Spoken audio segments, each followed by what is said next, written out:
Her last words to the 911 operator: "I'm in a green Camaro. I don't know where I am. Please help." But what happened next shocked everyone.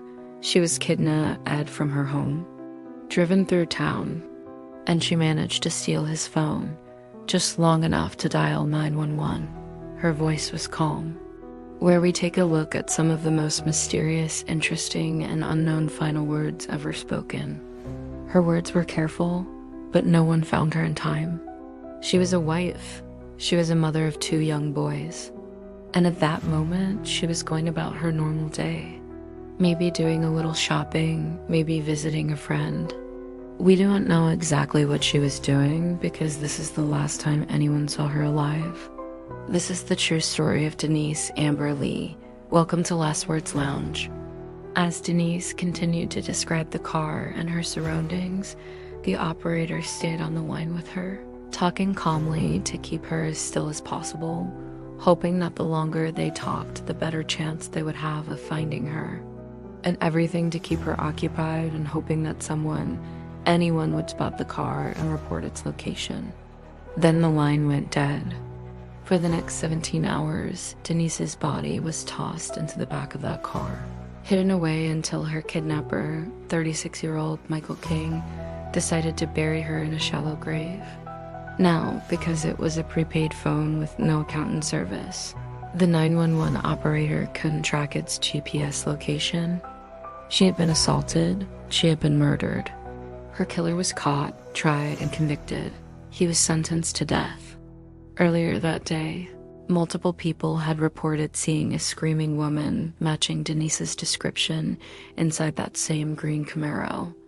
"I don't know where I am. Please help." But what happened next shocked everyone.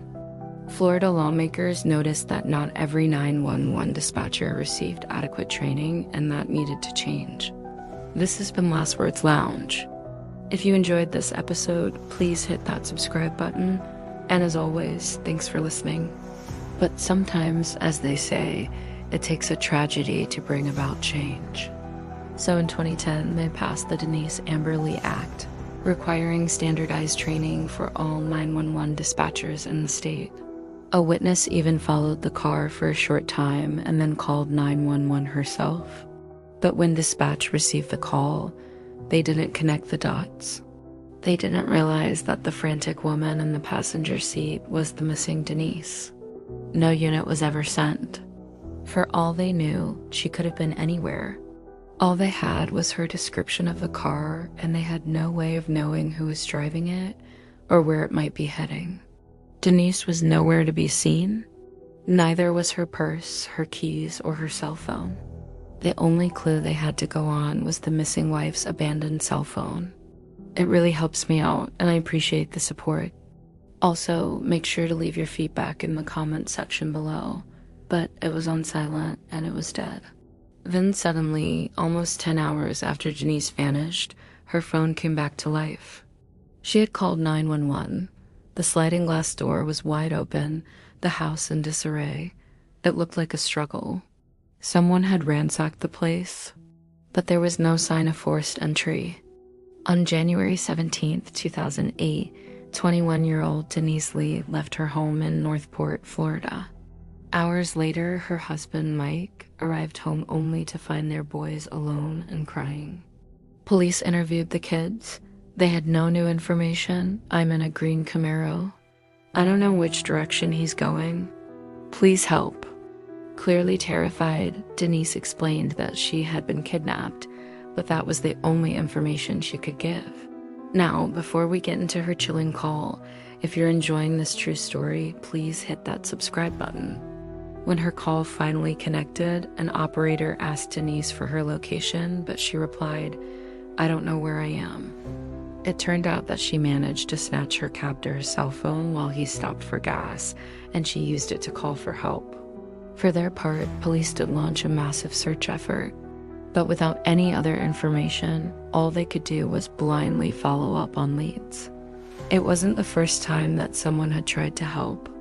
For nearly 7 minutes, the operator stayed on the line with Denise, talking about anything. It was 6:50 p.m. on January 2008, She hung up the phone and went silent.